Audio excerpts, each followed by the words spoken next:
Hi everyone, ನಾನು ನಿಮ್ಮ ಸಂದರ್ಶಿನಿ ಸ್ವಾಮಿ. ಮಾತೆಲ್ಲ ಮುಗಿದ ಮೇಲೆ ಧ್ವನಿಯೊಂದು ಕಾಡಿದೆ. ಕಥೆಯ ಮುಂದುವರೆದ ಭಾಗ.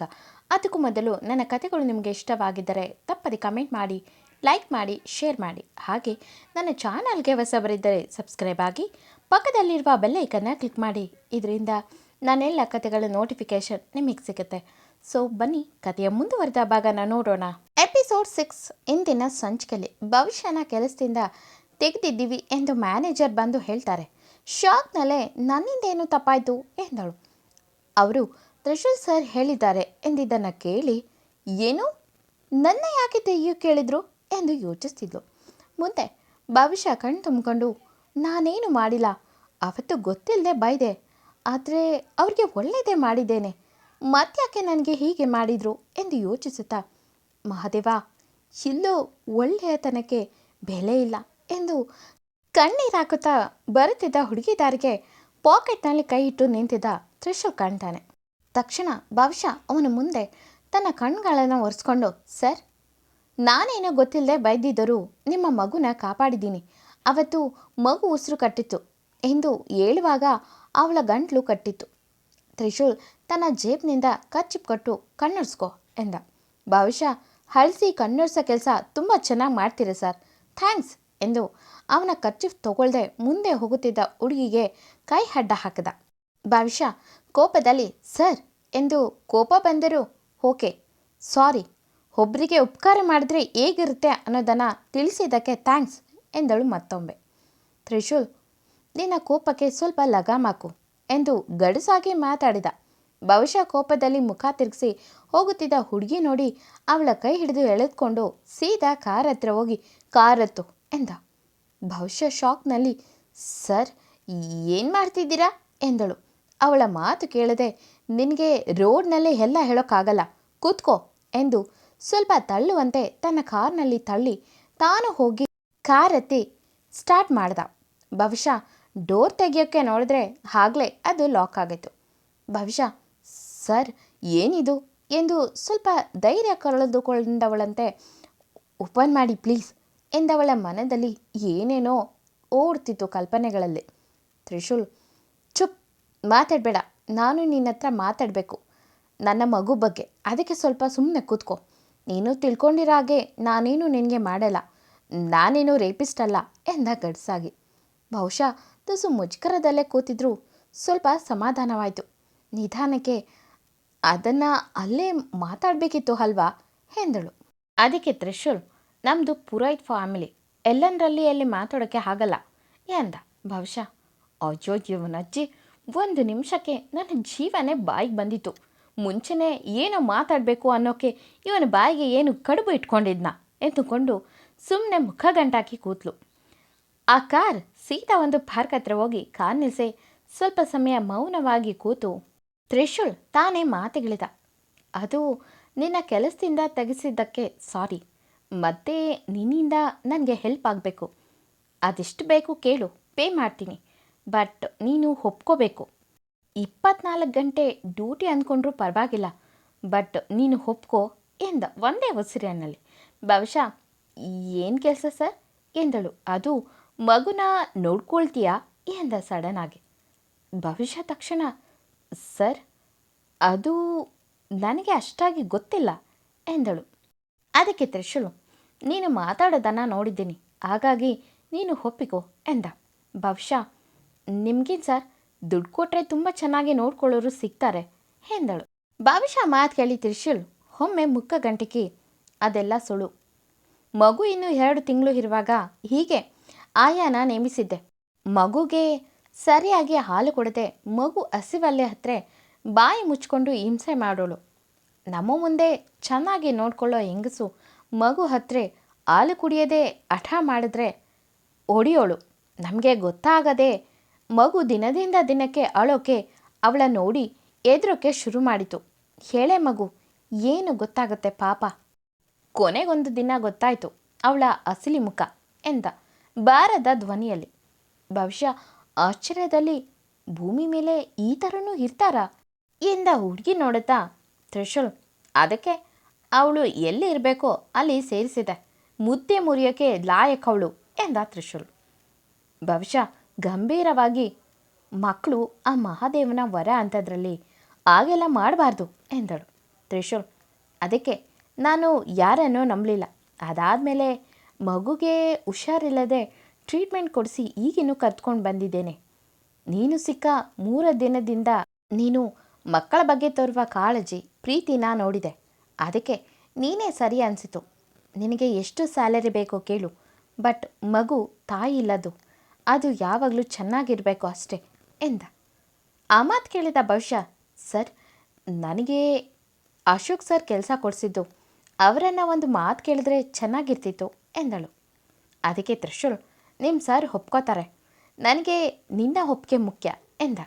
ಬಹುಶಃ ಅವರು ಒಪ್ಕೊಂಡ್ರೆ ನಾನು ನೋಡ್ಕೊಳ್ತೇನೆ ಎಂದಳು. ಆದರೆ ಅವಳಿಗೆ ಗೊತ್ತಿಲ್ಲ, ಮುಂದೊಂದು ದಿನ ಆ ಮಗು ಅವಳ ಜೀವನದ ದಿಕ್ಕನ್ನೇ ಬದಲಿಸಿದೆ ಎಂದು. ತ್ರಿಶೂಲ್, ನಿಜವಾಗ್ಲೂ ನಿನಗೆ ಒಪ್ಪಿಗೆ ಇದೆಯಾ ಎಂದ ಮತ್ತೊಮ್ಮೆ.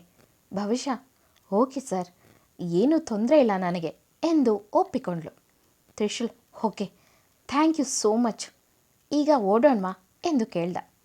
ಓಕೆ ಸರ್ ಎಂದು ಹೇಳಿದ ಮೇಲೆ ಮನೆ ಕಡೆ ಆ ಕಾರ್ ಹೊರಟಿತು.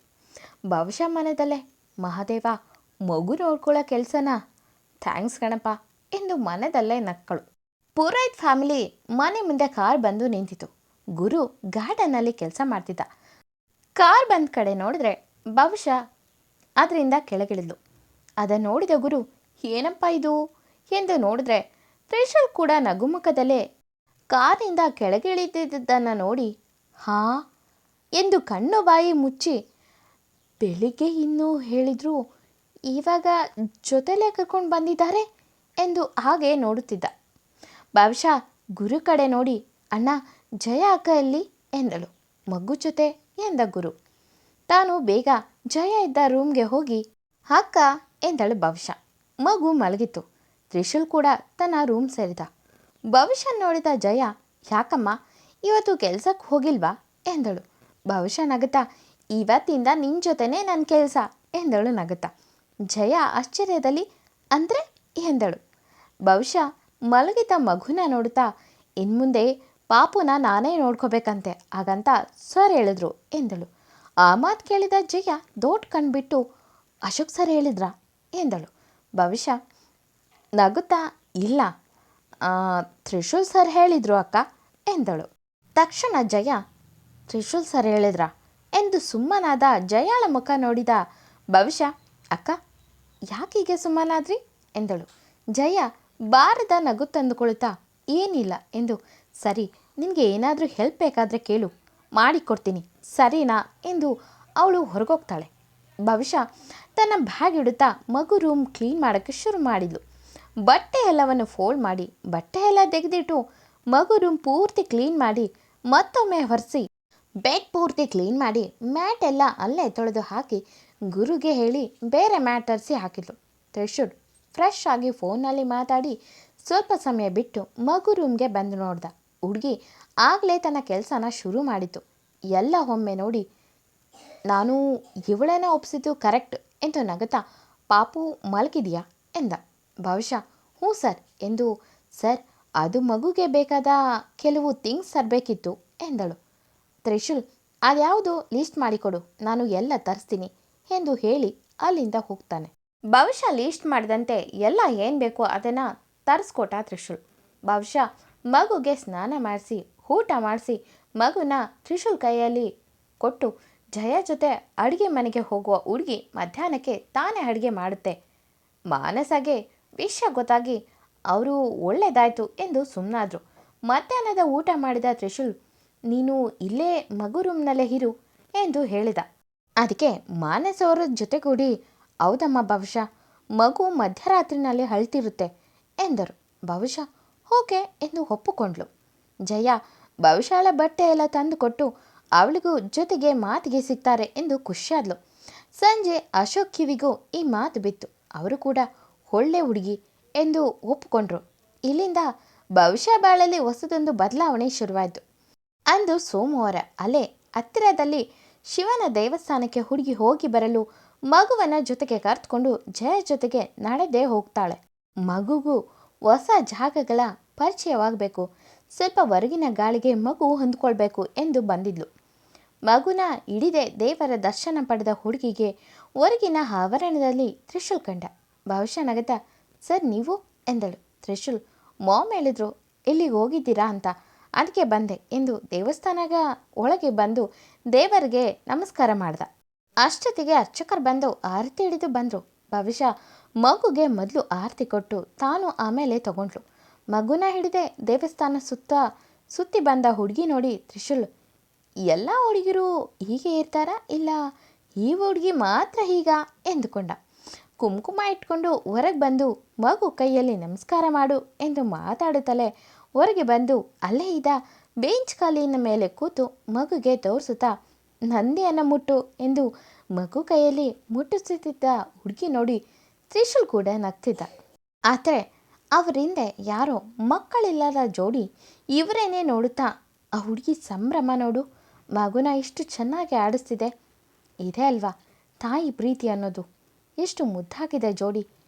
ಗಂಡ ಹೆಂಡತಿ ಮಗು ಎಂದು ಹೇಳಿದ್ದು ತ್ರಿಶೂಲ್ ಕಿವಿ ಕೂಡ ಬಿತ್ತು.